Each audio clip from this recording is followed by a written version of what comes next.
ईद और बकरीद की नमाजें मैदानों में पढ़ा करो, मस्जिदों में नहीं।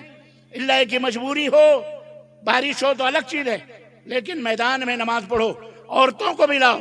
अल्लाह के नबी ने फरमाया कि अगरचे वो नापाक है, हैज वाली है, निफास वाली, फिर भी वो आएगी, ईदगाह में बैठेगी, नमाज भले ना पढ़े, दुआओं में शरीक है।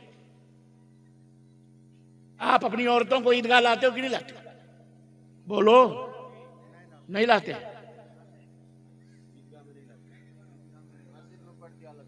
कहाँ पढ़ती? मस्जिद में बड़ा बिदअत है ये। यहाँ उलमा नहीं बताते ये तमाम सब खुराफात है, गलत बात है। सिर्फ मस्जिद में औरतों के लिए खाली कर, ये बिदअत है ये। अलग जहां मर्द नमाज पढ़ाएं वहीं औरतें भी। और मेरी माँ बहनों सुनो, अगर ये इंतजाम न करेंगे तो शहरी वेरी मत देना इनको। ये बड़े बड़े ठेकेदार बने हुए हैं।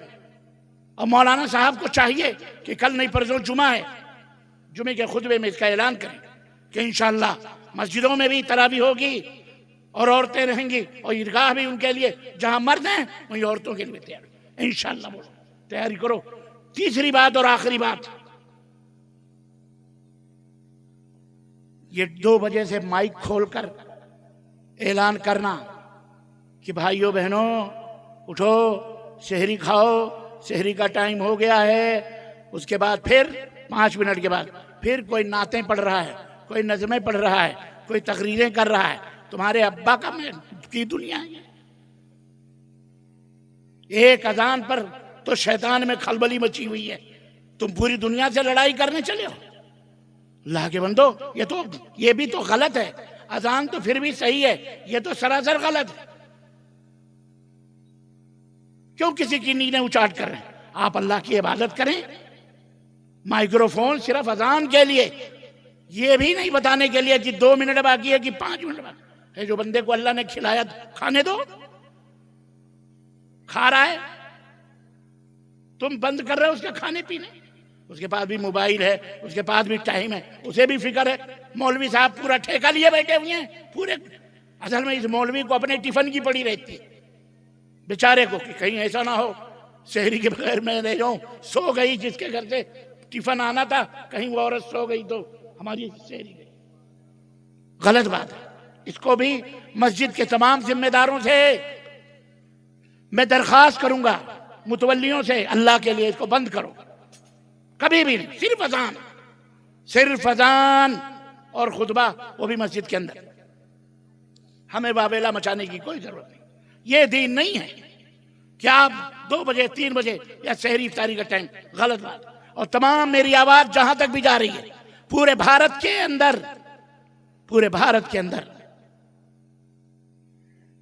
बिलखुसूस हमारी ससुराल बेंगलोर में एक इलाका है, नाम नहीं लूंगा, ससुराल है, जैसे हमारे मौलाना जाकिर नदवी साहब की ससुराल है। माशाअल्लाह बड़ी तेजी से भगा के गाड़ी लाएंगे, कहने लगे मेरी नाक ससुराल में कट जाएगी, चलना है, तकरीर करनी है। पीछे पीछे गए थे वहां तक, कौन सी जगह, अहमदाबाद से भगा के लाए। मुझे मेरी बीवी घुसने नहीं देगी घर में। अरे हमने कहा भैया चलो, ससुराल है तो कोई बात नहीं यार, हमारे भाई लोग हैं, हमें सबसे ज्यादा खुशी होगी हम उनसे मुलाकात करेंगे। तो अल्हम्दुलिल्लाह मेरे अजीजों, तो वो ससुराल हमारी बेंगलोर, या अल्लाह वो धमाचो घड़ी। एक दफा मैं चला गया, रात भर मौलवियों ने जो तंग किया, अस्तगफिरुल्लाह। हमने कहा औज़ु बिल्लाह, इसके ऊपर भी इनको डंडे ना पड़े। उधर से आवाज, उधर से चिल्ला रहा मौलवी। 2 मिनट बाकी रह गए, 3 मिनट बाकी रह गए, 3 सेकंड बाकी रह गए, शहरी खाने में 3 सेकंड बाकी रह गए, जैसे कोई मैच हो रहा है, मैच। गलत है, गलत है।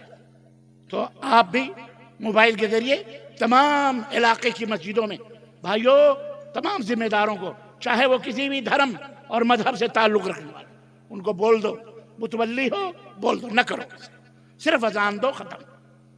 अल्लाह ताला हम सबको तौफीक अता फरमाए। अल्लाह आप लोगों को सलामत रखे। अहले क्या कहते हैं, धूमगढ़ माशाअल्लाह, धूम मचाओ, धूम मचा दो पूरे भारत में।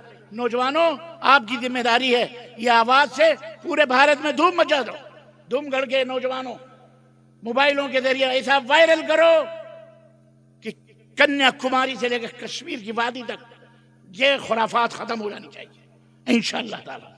अल्लाह ताला आप लोगों को सलामत रखे, जिंदा रखे, और अल्लाह हर मुसीबत और हर परेशानी से आमीन आप सबकी हिफाजत फरमाए। हमारे माँ बहन, बेटियों, बच्चियों की हिफाजत फरमाए, उनके इज्जत और आबरू की हिफाजत फरमाए, हम सबको मालदार बनाए, हमें सदका खैरात करने की तौफीक अता फरमाए, अल्लाह के दीन को आगे बढ़ाने की और अपने वतन की खिदमत करने की भी हम सबको तौफीक अता फरमाए।